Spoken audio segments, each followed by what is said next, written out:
it's time for our great British debate this hour, and I'm asking, is net zero economic suicide? In the lead up to the spring budget next week, Chancellor Jeremy Hunt has faced pressure to scrap the planned increase to a hike in fuel duty. Now, this rise would see 15p increase per litre of fuel, which would mean that drivers face increased costs, especially as the ongoing cost of living crisis mounts up. And I think also the cost of fuel is actually decreasing, so it's interesting that they should try to increase the duty. Now, the National Audit Office has deemed the government's target to generate all electricity from low-carbon sources by 2035 is making little progress. In addition, there's been a vast increase in the number of people registering petrol cars than electric cars, so people aren't buying into the notion that they should be getting electric cars. And it turns out that a lot of Middle England can't afford electric cars at all. And the current goals of net zero are by 2030, the government hopes to ban the sale of petrol and diesel vehicles. By 2035, they plan to decarbonise the electric grid. And finally, by 2050, they aim to have reached net zero of all UK sectors. All this for a total estimated cost of £1.4 trillion. However, Professor David Rayner, who is an assistant director of the University of Cambridge's Energy Policy Research Group, has said that reaching net zero as much more than it would cost households twice as much more than the government's estimates. So for the Great British Debate this hour, I'm asking, is net zero economic suicide? I'm joined now by the director of CAR26, Lois Perry, and also senior meteorologist at the British Weather Services, Jim Dale. Right, well, I'm going to start with you, Jim. OK, so we've got some targets by the government that seem to be unreachable. Do you think we can actually do the 2050 thing? Is it realistic? Well, it was never going to be tomorrow, was it? Well, 2050 isn't tomorrow. I mean... No, I recognise that. I always see net zero as being something in terms of an evolution, not a revolution. That's how it has to be. Perhaps we should have started 20, 30 years ago when there was a lot of detractors of this for the reasons. But let me just take viewers back to why we're actually doing this in the first instance, because I think it's extremely important. I'm a meteorologist, so this is all about weather, and that's basically the end game. The change in the weather that will change the climate, that is changing the climate, that will continue to do so into the future. We've seen massive extreme events, not just in our own countries, for example, last year in the summertime when we breached record temperatures, but all around the world. Now, if we're talking economics, there's no more bigger economic than the catastrophes of climate change and what that may well do and how that will impact upon our climate. Now, I'm not suggesting for 1 second that everybody's got to, whether it be an individual, corporate or a government, aiming for net zero, aiming to reduce their CO2 output, which is what this is about. So we get to a neutral point where what you put out basically is offset by what you keep in or what you put back in the ground. That's all we're asking. Is not something that will necessarily affect your back pocket. Now, I know what this is coming to, and the government obviously made a decision. It's them. But think about this for 1 second. The reason that we're having this dilemma, and many countries are not having this dilemma, is because of the state of the economy of this country and how it's gone over the last, let's just say the last few months, but the last several years, if you like. And that's the dilemma that we find ourselves in terms of not being able to afford to move forward. So I'll leave it at that for now. I'm sure I'll add a little bit more in a second or two. Well, let's get Lois in on this, because I saw Lois shaking her head quite a few times for some of the things you said. Hi, Nana. Hi. Yeah, I think you're probably not surprised to know that I disagree with almost every single thing that he said, respectfully disagree. And actually, the rest of Europe respectfully disagrees with him as well.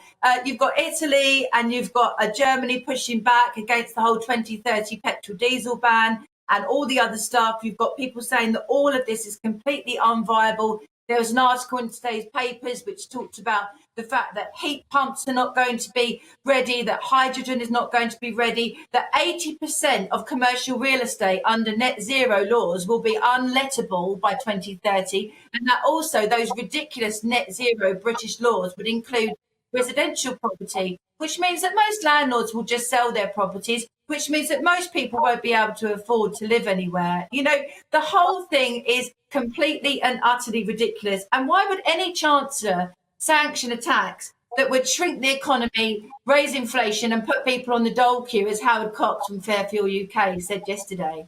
It's absolute madness. And I disagree completely with you, Jim. You're talking about the weather, not climate. Climate's managed over hundreds of thousands of years, not 20 years. Let's make something clear. Just on that point, the climate has changed. The climate changes all the time. Let's make that absolutely clear, first of all. But it changes over centuries and thousands of years. Sorry, let him finish. Lois, let him finish. It's what happened over the last 30 or 40 years and the extreme events and the extreme movements. I mean, weren't you around last summer when we breached 40 degrees? We took away the record temperature, not just by 1/10 of a degree, but by 1.5 to 2 degrees. But Jim, by your own. Sorry. Excuse me. Sorry, I'm talking. Jim, by your own admission, you said the climate is changing rapidly over a certain period of time, but you're only looking at 1 year. I mean, surely you couldn't look at that as, oh my God, this is definite proof of it. Surely you'd need to look at over it, as you said, over a longer period of time to determine whether something real is actually happening. I understand what you're saying. Let me make it clear. This isn't just about last year. This has been going on. Look at any temperature graph, and that's what we're talking about. That's what CO2 does, and methane added to it even worse. That's what it does. It puts the temperature profile up exponentially against anything that we've seen in the previous, let's just say the previous 200, 300, 400 years. I'm going to take your point. I'm going to take your point as if I agree with it 100%. I'm going to say I agree with Jim Dow 100%. I believe that CO2 is causing all these big problems, etc., etc. Okay. Even if you take that into consideration, even if you believe that, the fact, even if there were more extreme weather events than 100 years ago, which I don't believe there were, the fact that less people die from them than at any other point in human history is because we are wealthy and because we can afford to create things that, that negate the risk from these extreme weather events. Life expectancy has doubled since the Industrial Revolution. It's now 80, not 40, and deaths from extreme weather events are down 90% over the last 100 years. So even if I agreed with you, it is still ridiculous to destroy our economy in the name of net zero. Nobody wants this. Three-quarters of Tory voters don't want it in the Express polling today. 2/3 of Labour voters and 80% of all over 65s. Nobody wants this policy. It is suicide, electoral suicide and economic suicide. Let Jim respond.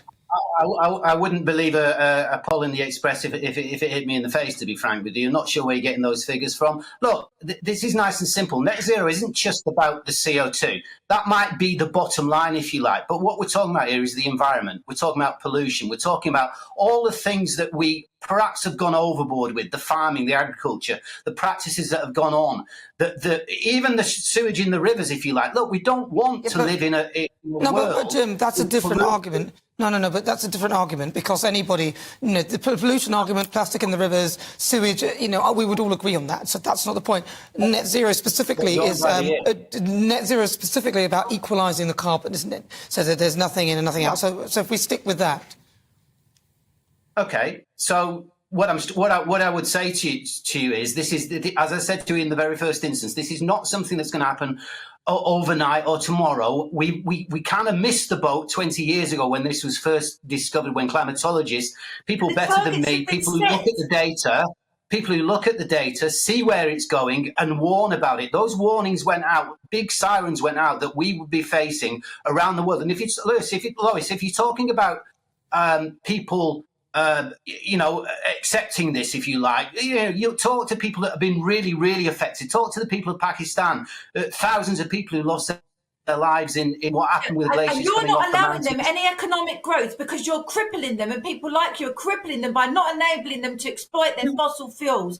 Do not talk to me about protecting the third world because greed is keeping them in the dark age. I'll let him respond. Yeah, even this discredited Tory party, do you really think that they would be committing economic suicide by following the path that virtually every single country has agreed to? No, this is something Italy that's and Germany have started to push back. People are not doing it, and the Eurozone has postponed their vote on the 2030 petrol diesel ban indefinitely. Okay, so no, the whole world isn't doing this anymore. I think it's 2035, isn't it, in Europe? I think it's 2035. That's you. One direct question to Lois. What is your motive for saying what you say? Now, I've got plenty of motives on my No, you've side. asked a question. What is Sorry. yours? You've asked a question. No, Jim. You asked a question. What is the motive of saying what she's saying, Lois? Okay. Yeah. I was really lucky to grow up in the 80s, yeah, where everything was possible, where you could have your own business, you'd have your own car, you could go anywhere you wanted to, and everything seemed achievable. Now my children don't seem to have that. Are they going to be able to drive? Are they going to be able to travel? Are they going to be able to start their own businesses or rent somewhere or buy somewhere? No. And it's because of net zero policy. That's the reason why I'm doing this, Jim.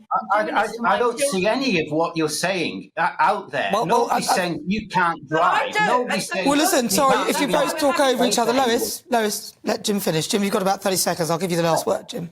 Yeah, nobody's saying anything about. You seem to be almost putting yourself in a box, saying this is the end of the world. In your respect, well, I can tell you, it's not the end of the world in terms of what we do from day to day and all the rest. It's just changing things for the better, so that we all have a future into the future. So our children have a future. That's what this is about. And as I say, it's step by step. It's not overnight. So I'm going to have to give Lois 10 seconds to respond, because you talked about the box thing, which is not fair. Go on, Lois. Quickly, I've got to move on. Quickly, Lois, 10 seconds. Yeah, I'm not in a box.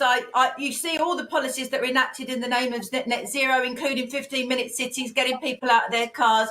I'm not crazy. I want to protect my children's future. I want them to be as excited about their future as I was in the 80s. Thank you very much. That's really good to talk to you both. Excellent. Thank you. Senior meteorologist at the British Weather Services, Jim Dale, and also Director of CAR26, Lois Perry. Thank you so much.